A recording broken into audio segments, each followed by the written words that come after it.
Bianca Belair fans, y'all need to be watching out for this. In this video, I'm going to tell you exactly the one thing that you would least think of that could happen to Bianca Belair. I'm going to tell you about it in this video and why I love this. And I think it's coming down a lot sooner than you may anticipate. Look, Bianca Belair has had a fantastic year in 2024, being a two-time women's tag team champion alongside Jade Cargill. I know. Here recently, things are a little wishy-washy when it comes to Bianca Belair and Jade Cargill. Right now, we don't know the situation with Jade. As recording of this video, they could have changed.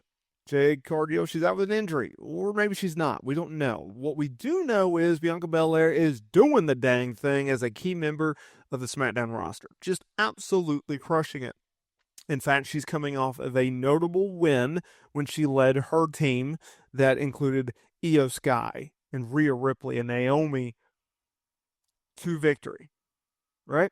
Survivor Series, War Games, going over our Women's World Champion Liv Morgan, Raquel Rodriguez, Women's Champion Nia Jax, Tiffany Stratton, and Candice LeRae. It was an opening test that was so strugglesome in the early part that I nearly lost my voice. That's how struggle it was. But they got around to it. Now, Bianca Belair, she's been a key part of the women's division for years now. One of the most over-lovable babyfaces on the planet.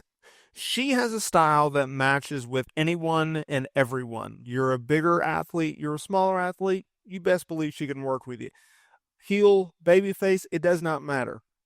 And that leads us to today's video because as we approach into 2025 and as things come unclear when it comes to Jade Cargill, Bianca Belair could find herself back on the singles circuit, right? As the women's U.S. champion or just on her own, right?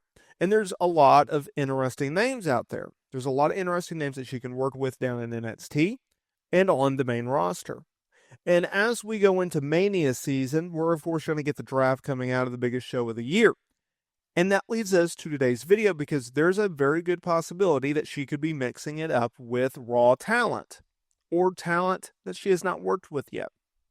Now, Bianca Belair, she was on the No Contest Wrestling podcast for a new interview, and she was talking about how she would love to wrestle Iyo Sky, and this is what she had to say.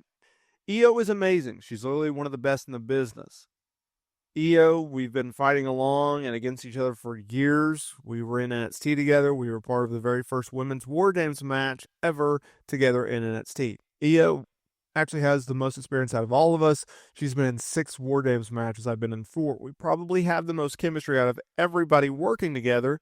She's amazing. She's fast. She's creative. She's innovative. She's doing moonsaults off the top of the cage with trash cans. She's amazing. I think we have amazing chemistry, and I love working with Iyo Sky. What is it that fans should watch out for? That is a epic feud that Bianca Belair and Iyo Sky could have in 2025. Look, I do not see Nia Jax being long for this world as the women's world champion, or the women's champion, excuse me. I do see, however, Bianca Belair, who has a history of A, being booked as the women's champion, and B, being booked as women's champion for a long period of time. She's overdue a title reign, right? For the last year, she's been a women's tag team champion. I can absolutely see Bianca Belair becoming women's world champion or women's champion in 2025. Now, Iyo Sky, she has been a babyface as of late. In fact, she's going to be challenging Liv Morgan for the women's world title at Saturday Night's Main Event on December 14th. She could absolutely have a match with Bianca Belair as a babyface, and she could definitely have one as a heel. That is a match that fans can get behind. That is a match that fans can push for and get invested into. That is a match that I absolutely see happening. Because Bianca Belair, Iyo Sky, they just mesh, right? It's a match that you look at it on paper and you go, okay, I'm intrigued by that. Like, what would happen if? Now, we've seen them work in the past, but have we seen them work at the level that they are at now?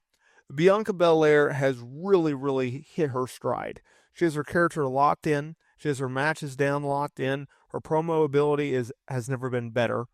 Iyo Sky is able to have the ability to switch from a babyface to a heel on a whim. and do so in a impactful and a meaningful way in which the fans can get behind. They invest in very quickly. That's how good of a performer Iyo Sky is. And so if you look at it like that and it goes, oh, okay, could that be the next big feud for Bianca Belair? Yeah. Yeah, it could. Now, of course, they have to be on both brands. But in 2025, as there's so much unpredictability going around, we know they're eventually going to do Jade Cargill versus Bianca Belair. Y'all, don't roast me in the comments. I am not calling for it right now, but it's coming, right? Whenever that day comes, whenever she does go back to being a single star, there are some big, big time matches for Bianca Belair. Iyo Sky is on the top of that list, right? Of course, you have other matches, whether it be the new and improved Liv Morgan, Rhea Ripley on Monday Night Raw. And then, of course, you have talent down in NXT that have absolutely been crushing it, whether it's our NXT Women's Champion Roxanne Perez, Stephanie Valker, Julia, right, Cora Jade. There's so much women talent right now in WWE. And Bianca Belair, yes, she has been around for a while. And yes, she has done it all. From former women's champion, former WrestleMania main eventer, right? She has done it all. She has done it all. And so when you look at it like that, you look at the prospects, it's like, oh, there's so much talent, that there's so much interest, there's so much interesting stories, storylines, feuds, and matches in which you can do. And at a time where WWE is continuously pushing women's wrestling, continuously pushing their belief in the division, it's only going to get better, right? What Bianca Belair has been able to do up to this far has been incredible. But where is she going to be in 5 years? I think she's going to have a better 5 years. The next 5 years are going to be better than the last 5. And that is an incredible statement to make. Some will roll your eyes when I say that. I get it. That's a bold, bold claim. But Bianca Belair, she's that good. Like, she is slowly but surely, I think if she goes back to being a single star, and this isn't a knock on Jade Cargill, but it's the tag team titles, right? The tag team titles are always a little bit, it's not the women's title. It's not the top tier title. So whenever you're dealing with that, it's like, well, you're champions, but you're not the champion. I think once she breaks out, I think Jade Cargill, when she gets her opportunity as women's champion, she's going to be the star that we all know that she can be. And the same thing with Bianca. But with Bianca, she will just simply remind fans, yeah, she's still that girl. She's still that woman who can lead the charge and absolutely crush it with anything and everything that WWE asked her to do.